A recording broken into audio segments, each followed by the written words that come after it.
The gala glittered like a theater stage dressed in diamonds. Crystal chandeliers poured golden light onto marble floors, while the air pulsed with money, power, and the quiet arrogance of men who believed the world bent at their fingertips. For Lena Hart, who balanced champagne flutes on a silver tray, it was another reminder that she didn't belong here. She was a law student by day, drowning in student debt, and a server by night, forced to serve the very people whose laws she studied in her worn textbooks. Her uniform was pressed but borrowed, her shoes pinched, and every smile she offered felt rehearsed. Then, as if the universe wanted to test her limits, disaster struck. A careless elbow, a shifting tray, and suddenly champagne spilled across the sequined gown of a senator's wife. The crowd gasped. Whispers hissed through the ballroom, sharp as knives. The senator's wife recoiled as if Lena had poured acid instead of champagne, her voice dripping with venom as she demanded Lena be fired on the spot. The sting of humiliation spread across Lena's skin, hotter than the champagne itself. Her hands trembled, her throat tightened, and she could feel the eyes of New York's elite, dissecting her like a specimen under glass. It wasn't just embarrassment, it was exposure. For one moment, every insecurity about her place in this world surfaced, threatening to drown her in shame. And then came Ethan Cole, billionaire, untouchable. His arrival had already stolen the room hours before, though he moved through it like he was above its glitter. Polished, tailored, and impossibly composed, he commanded attention without asking for it. So when he stepped forward, interrupting the senator's wife's tirade, the shift in the air was palpable. He didn't raise his voice, didn't argue. Instead, he placed one hand lightly on Lena's shoulder, grounding her while addressing the furious woman with a razor-edged smile. It was an accident. Surely a woman of your grace can forgive something so trivial, he said, his words velvet over steel. The crowd hushed. Power recognized power, and no one dared challenge Ethan in his own arena. Lena's humiliation didn't vanish, but it softened under the weight of his intervention. She looked up at him then, and for the first time, their eyes met. Electricity, not the soft, romantic kind. This was dangerous, charged, unsettling. Ethan wasn't rescuing her out of kindness. No, his world was about control, reputation, leverage. Yet something about Lena's trembling defiance pierced that armor. In the corner of his mouth was the faintest smirk, but his eyes told a different story. Curiosity, maybe even recognition. He leaned closer, his words so low only she could hear. Don't let them see you flinch. That's how they win. A lifeline disguised as advice. For Lena, who had spent her life swallowing shame, it felt like oxygen. When the gala ended, Lena couldn't get out fast enough. Her shoes clicked against the marble as she pushed through the service doors, heart pounding with the mix of humiliation and something else she didn't dare name. She told herself it was over. She was invisible to men like Ethan Cole. She would never see him again, and perhaps that was for the best. Billionaires didn't orbit the lives of struggling students who spent nights scrubbing away their failures with minimum wage jobs. Yet the moment clung to her like perfume she couldn't wash off. His words echoed in her ears, don't let them see you flinch. She repeated them like a mantra, half in defiance, half in disbelief that someone like him had even noticed her. Meanwhile, inside the ballroom, Ethan lingered by the balcony, glass in hand, though his attention wasn't on the city skyline. He was watching the doors where Lena had disappeared. To the world, Ethan Cole had everything: money, power, women who craved his attention. But as Lena's figure slipped from his view, a strange, hollow ache spread through him. It wasn't desire, not yet. It was something rarer. It felt like loss, as if he'd let something valuable slip away before he'd even held it. And for a man whose empire was built on never losing, that sensation unsettled him more than he cared to admit. Lena Hart's life was built on fractures and resilience. At 24, she carried the weight of her father's imprisonment like an invisible chain, one that clinked every time someone asked too casually, "What do your parents do?" Her mother, a woman worn down by endless double shifts at a hospital cafeteria, had taught Lena the value of survival through exhaustion, not luxury. Money was always short, food often stretched, and dreams had to be carved out in quiet defiance of reality. Yet Lena refused to surrender to circumstance. Her scholarship to law school wasn't just a ticket out. It was a declaration that she would not be defined by her father's crimes or her family's poverty. She worked nights catering the kinds of galas where the wealthy sipped champagne and debated policies that never touched them, using her wages to cover bills, books, and sometimes even bail money when her father's appeals drained what little the family had. Beneath her independence, though, lay distrust. She had seen too many powerful men exploit, manipulate, and discard people like her mother. That skepticism hardened into armor, especially when it came to men of wealth and influence. Yet in the quiet corners of her heart, Lena harbored a secret dream: to become a defense lawyer, to confront corruption head-on and protect those whose voices were silenced by money and privilege. It wasn't ambition for ambition's sake. It was retribution disguised as justice, hope stitched together with defiance. She believed she owed herself and her family nothing less. Ethan Cole was the kind of man headlines adored and whispers embellished. At 35, he stood at the helm of a tech empire worth billions, his name synonymous with ruthless takeovers and carefully orchestrated scandals. But beneath the polished surface was a man shaped by bruises no one could see. His father, a titan of finance, had been both mentor and monster. Ethan grew up in gilded halls that echoed with cruelty, learning early that love could be a weapon and wealth a cage. Money solved problems, yes, but it also isolated, stripping away sincerity until every friendship felt transactional, every relationship rehearsed. Ethan's reputation as a cold strategist wasn't entirely wrong. It was armor, protection against vulnerability. Women flocked to him, yes, but they came with motives. Rivals envied him, but they also waited for his inevitable misstep. Even his triumphs tasted hollow, because at the end of each deal, each party, each carefully staged photo for the press, he returned to a penthouse where silence pressed harder than applause. He yearned for something real, though he would never admit it. What Ethan wanted was not admiration or submission, but recognition, someone who saw him not as a billionaire, but as a man still learning how to breathe outside his father's shadow. That yearning lived quietly, hidden behind sharp smiles and ruthless efficiency. Yet it simmered, restless, waiting for something or someone strong enough to break through. The gala incident should have been the end of it, two worlds colliding for a moment, only to spin apart. Yet fate had a way of staging repeat performances. Weeks after that night, Lena noticed Ethan's presence in places where he had no business being. At the law library, his name appeared quietly on donor plaques, though the gifts were anonymous.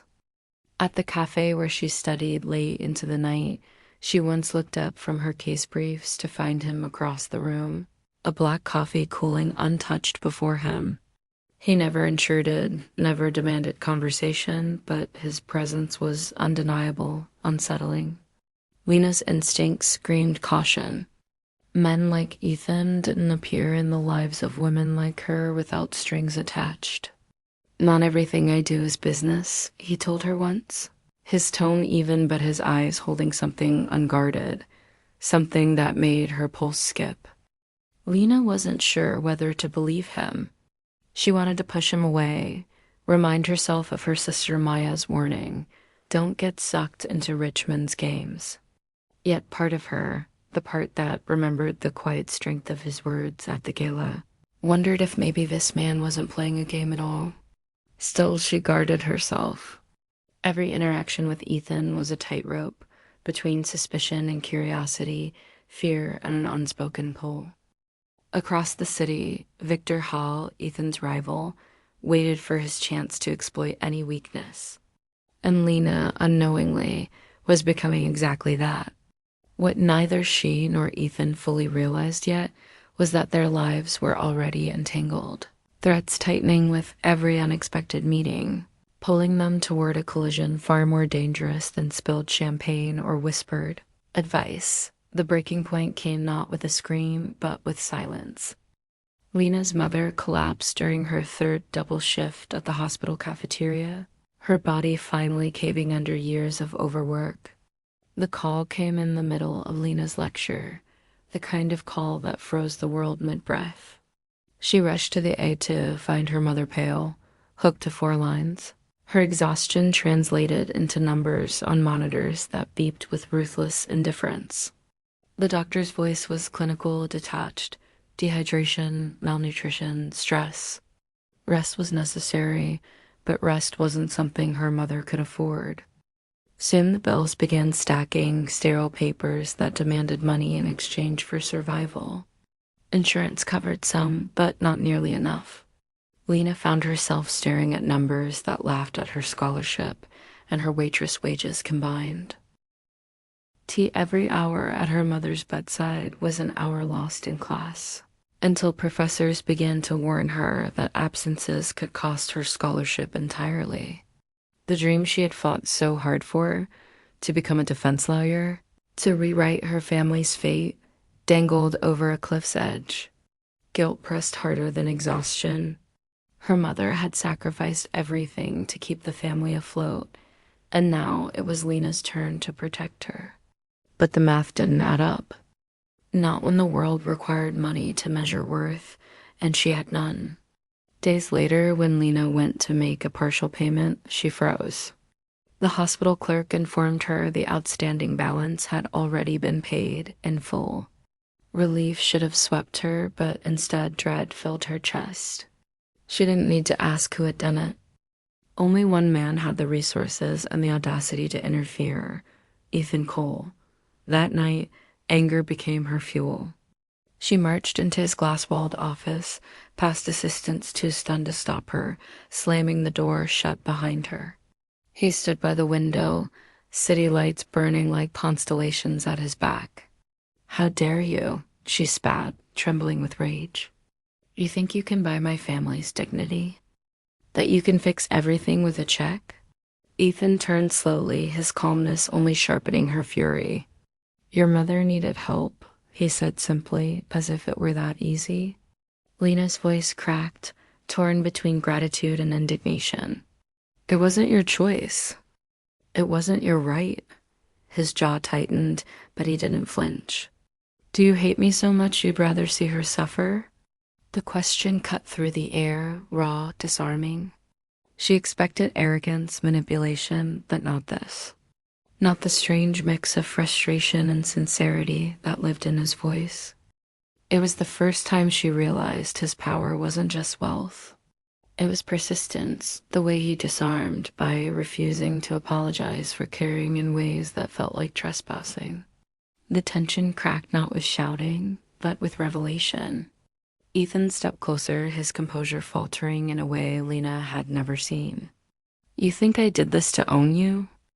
he asked quietly, eyes hard but haunted. "My mother stayed sick because my father wouldn't pay for her treatment. He had the money, more than enough, but he let her wither just to remind her who controlled everything."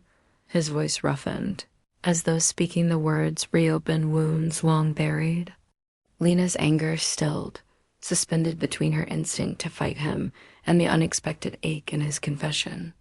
For a heartbeat, she saw past the billionaire armor to the boy who had watched his mother's suffering turn into a weapon of control.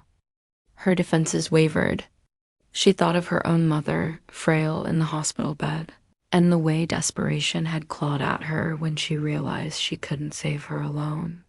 The room was heavy with unspoken truths. His money wasn't just about power, it was about redemption.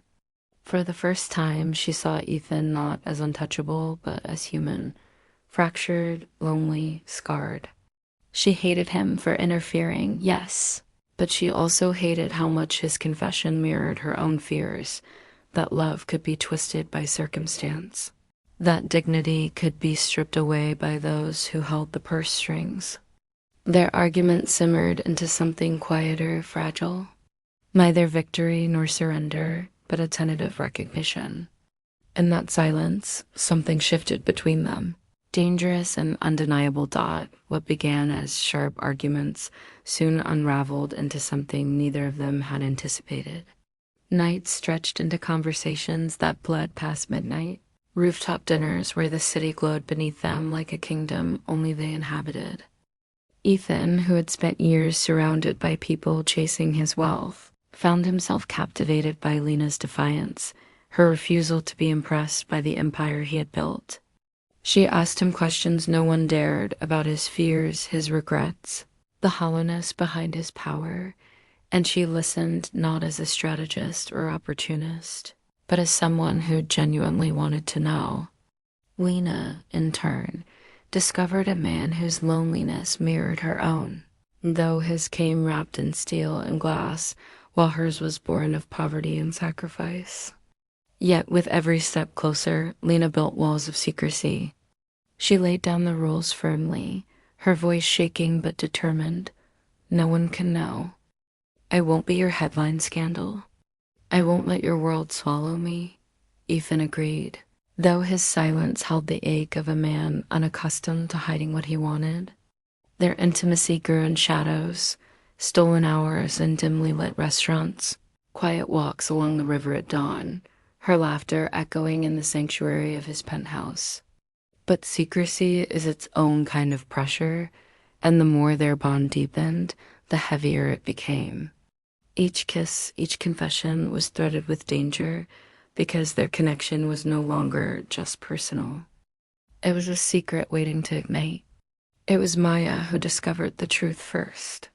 Protective to the point of ferocity, Lena's younger sister had always been her anchor, the one person who reminded her of who she was when the world tried to define her by her father's sins. So when Maya saw the late-night text messages, the sudden absences, the careful evasions, her fury exploded. He's a coal, Lena, she snapped, her voice trembling with betrayal. They don't love. They own. Don't you see what's happening? He'll use you, and when he's done, you'll be another footnote in his scandals. The words cut deeper than Lena wanted to admit because they echoed her own fears. She tried to explain that Ethan wasn't what the tabloids painted him to be, that he had scars hidden beneath his billions. But Maya wouldn't hear it. To her, Ethan was the embodiment of everything that had crushed their family: power without mercy, wealth without conscience. The argument left Lena gutted, torn between the sister who had carried her through every storm and the man who had begun to unravel her defenses. For the first time, she felt the fragile thread of family strain to its breaking point. Ethan had given her a sense of being seen, of being valued beyond circumstance. But Maya's words haunted her in the quiet moments. What if she was wrong? What if love with a man like him wasn't love at all, but ownership disguised as devotion? The conflict left Lena fractured, one half reaching for Ethan, the other desperate to hold on to the only family she had left. Secrets, however carefully guarded, have a way of slipping into the light. Victor Hawley, Ethan's ruthless rival, had noticed the change in him, the distractions, the softened edges, the rare missed meetings. Intrigued, he began digging, tracing whispers until the threads led straight to Lena. When the first paparazzi photos surfaced, Lena slipping into Ethan's penthouse under the cover of night, the story erupted. Headlines screamed scandal, painting her as another nameless conquest. To the world, she wasn't Lena Hart, law student fighting for justice. She was the waitress turned mistress, another pretty face tangled in a billionaire's sheets. Lena felt the walls closing in, her scholarship at risk from the unwanted spotlight, her reputation reduced to tabloid fodder. The very independence she had fought to preserve now felt like it was being stripped away. Ethan tried to shield her, his voice steady even as chaos swirled. "Let them talk," he told her, eyes burning with conviction.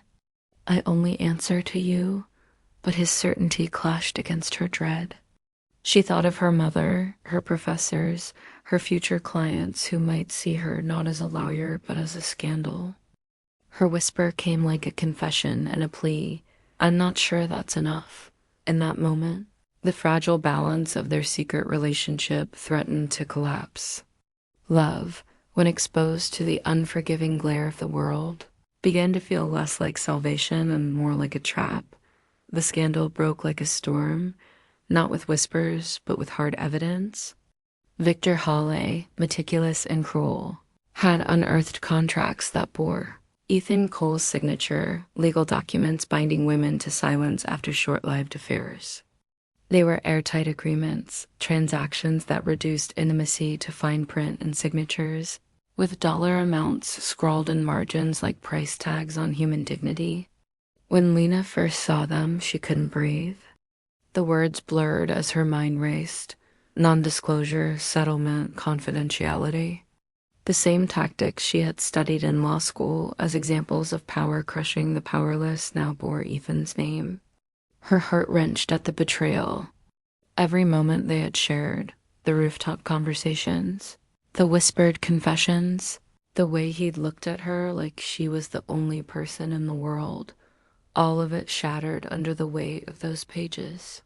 She wasn't special. She wasn't different. She was just another woman who had stumbled into his orbit, destined to become another clause in a contract. Shame seared through her like fire. Had Maya been right all along? Was Ethan incapable of loving without ownership? The silence of her apartment pressed in, suffocating, until Lena could no longer sit still. Clutching the documents, she stormed toward his office, her grief and rage coiling into something that demanded answers, even if she already feared she knew them. The confrontation was volcanic. Lena burst into Ethan's office, contracts clenched in her trembling hands, her voice sharp enough to cut glass. "Was I ever real to you?" she demanded, her chest heaving. "Or was I just another problem to solve with money?" The rawness in her tone pierced the sleek walls of his empire, leaving Ethan momentarily speechless. He stepped forward, reaching for her, but she recoiled as if his touch might burn. His usual composure faltered, desperation leaking through the cracks. "Lena, listen to me. Those women weren't you," he pleaded. "I didn't love them. I never loved them. I love you." That's the secret I never wanted out. The words hung heavy between them, sincere yet poisoned by the evidence in her hands. She wanted to believe him. God, she wanted to. But the ink on those contracts screamed louder than his confession. Tears blurred her vision, not from weakness, but from fury at herself for ever letting him in. "Do you even hear yourself?" She choked. "You used money to silence them. How am I supposed to believe I'm different?" Ethan's voice cracked, stripped of billionaire bravado, raw with fear. "Because you are. You're the first thing in my life that hasn't been about control. Losing you would ruin me in ways money can't fix." His vulnerability was real, but it was too late. For Lena, love built on secrets was no love at all. By the time Lena returned home, her decision was carved into her bones. The contracts, the lies, the way Ethan's world consumed truth until it bent into convenience, she couldn't survive it. She walked into her apartment and began packing, tears falling silently as her hands folded clothes into a suitcase that felt heavier with every item. Maya arrived minutes later, her expression a mix of fury and grief. She didn't ask questions. She didn't need to. She simply began helping, pulling hangers from closets, zipping up bags with the efficiency of someone who had always known this day would come. This time, Maya said firmly, her voice like steel, "Don't look back." The words landed like both a warning and a lifeline. Lena nodded, her throat too tight to speak.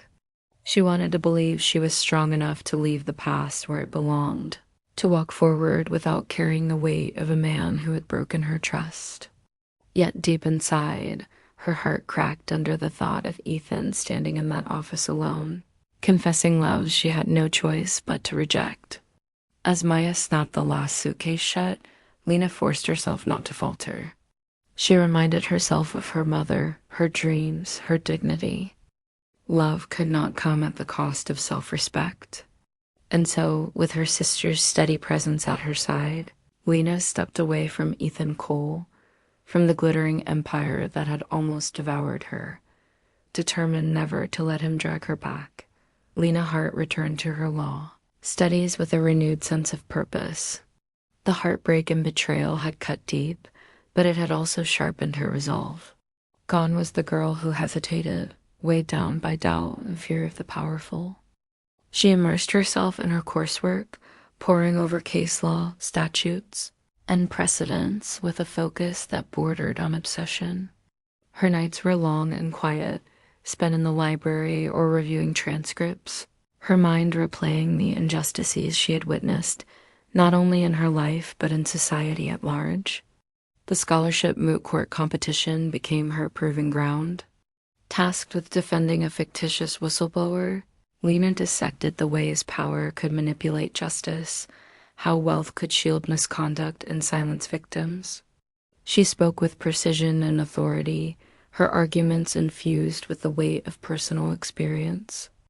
Her peers, judges, and professors watched, captivated not only by her legal acumen, but by the unmistakable fire behind her words. When she won, it wasn't just the trophy that mattered.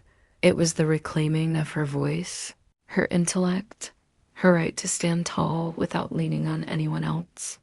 Lena understood that her identity was no longer tethered to Ethan Cole or the shadows of his empire. She had power in her own right, intellect, courage, and the moral clarity that could challenge corruption. For the first time in years, she felt the freedom to define herself entirely on her own terms, to build a life that reflected who she was, not who someone else wanted her to be. Every step forward reinforced her belief that independence wasn't merely surviving, it was thriving. Meanwhile, Ethan Cole's world began to unravel in ways he could not control. The leaked contracts and tabloid exposure had shaken public trust. Investors whispered, and corporate boards demanded answers. Ultimately, Ethan was called to testify before a corporate ethics hearing, a high-stakes stage where every word could either redeem or ruin him. For a man used to controlling narratives with contracts and lawyers, the moment was terrifying. Yet when the questioning began, he chose a path that few expected. Instead of deflecting, blaming others, or minimizing the payouts, he confessed openly. He admitted to the settlements, to his loneliness, and to the fear of being unloved, a vulnerability that stunned the courtroom. In acknowledging his own flaws, Ethan displayed a kind of courage that no press release or apology could manufacture. The room, once poised to scrutinize him as a flawless tycoon, witnessed a man stripped of pretense, grappling with his mistakes, and taking responsibility publicly for the first time in his life. His confession didn't erase the past, but it humanized him, revealing that behind the wealth and power lay insecurities and regrets, shaped by his upbringing and the mistakes he had made in search of love and validation. The public's reaction was mixed. Some scorned him. Others quietly respected the honesty. But for Ethan, the real consequence wasn't in headlines or stock prices. It was the internal reckoning, the first steps toward genuine change. Lena watched Ethan's testimony from the quiet of her apartment, the glow of the television illuminating her focused expression. She didn't see a billionaire now, or the man who had once betrayed her. She saw someone confronting his own flaws, raw and exposed, trying to navigate the painful terrain of accountability. There was a strange, almost compassionate curiosity in her gaze, not desire, not reconciliation, but recognition. Recognition that humans, no matter how wealthy or untouchable, could carry scars, make mistakes, and strive for redemption. At the same time, Lena felt the depth of her own growth. She had moved beyond needing validation from anyone, even a man who had once seemed indispensable. Her victories in law school, her moral clarity, and her ability to stand firm under pressure had forged her into someone who could observe vulnerability without being consumed by it. When Ethan admitted his loneliness and his misguided attempts to protect himself with money, Lena didn't feel pity.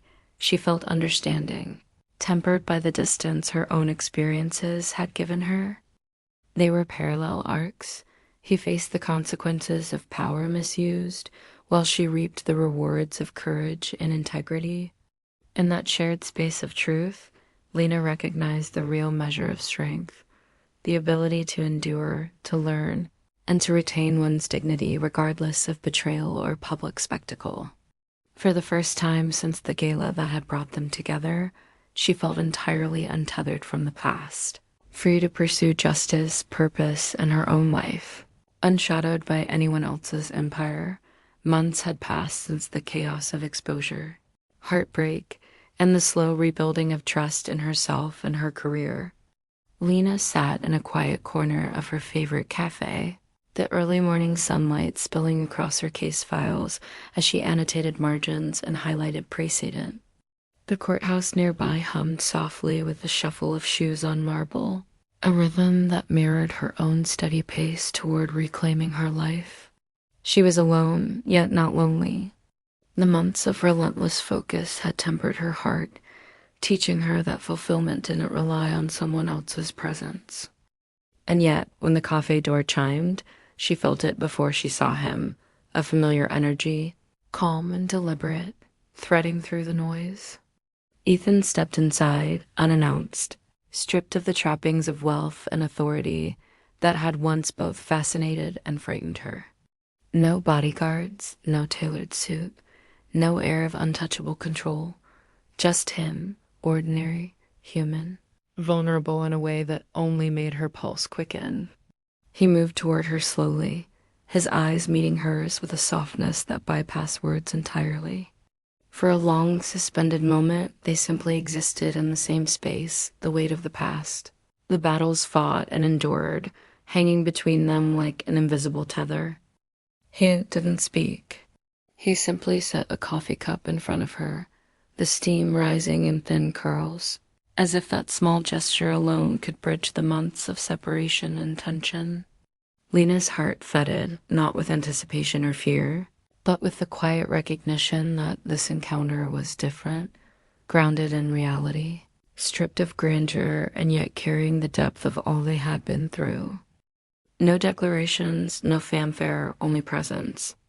Ethan reached into his jacket pocket and produced a folded sheet of paper, not a diamond ring or any symbol of wealth, but a tangible marker of her hard-won independence.